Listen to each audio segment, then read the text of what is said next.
Hello again, and welcome back to Profit and Sense. Today, we're talking about something that seems complicated but really shouldn't be. What is a mortgage and how does it actually work? If you've ever felt confused by all the jargon, don't worry. By the end of this video, you'll know exactly what a mortgage is, how it works, and what to watch out for when you're thinking about buying a home. A mortgage is just a type of loan you use to buy property. Instead of paying hundreds of thousands up front for a house, you borrow the money from a lender, usually a bank or building society, and pay it back over many years with interest. The property itself acts as security for the loan. That means if you don't keep up the repayments, the lender has the right to take the house back. This process is called repossession or foreclosure.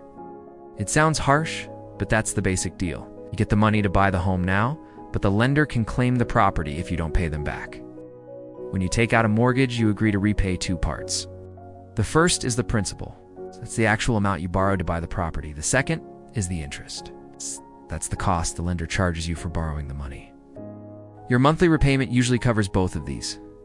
Early on in the mortgage term, most of your payment goes toward interest, and only a small part reduces the principal. Over time, this balance shifts, and more of your payment goes toward paying off the loan itself. Most people choose what's called a repayment mortgage. This means you pay back both the interest and the principal every month. By the end of the term, say 25 or 30 years, you own the house outright. There's also something called an interest-only mortgage.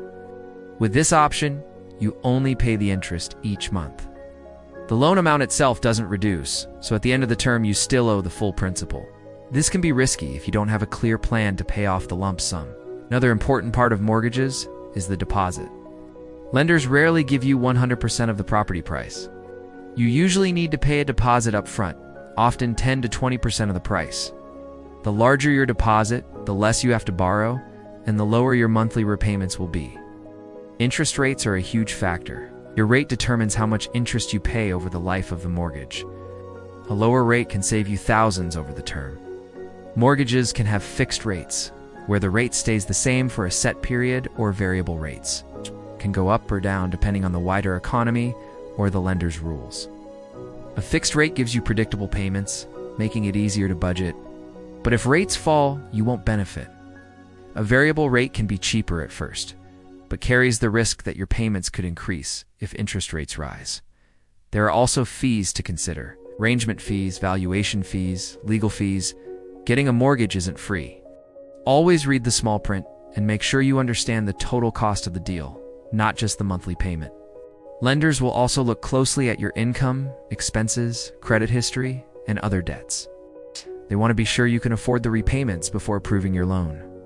This is known as affordability checking, and it's their way of managing risk. Finally, remember that paying off a mortgage is a long-term commitment. It can last decades. Missing payments can damage your credit score or even lead to losing your home. So it's important to borrow responsibly, understand the terms, and choose a mortgage that truly fits your budget. Mortgages can seem intimidating at first, but they're just structured loans with clear rules. Understanding how they work helps you make smarter choices and avoid costly mistakes. If you found this helpful and want to learn more about finance without the jargon, please subscribe to Profit and Sense. Thanks for watching, and I'll see you in the next one.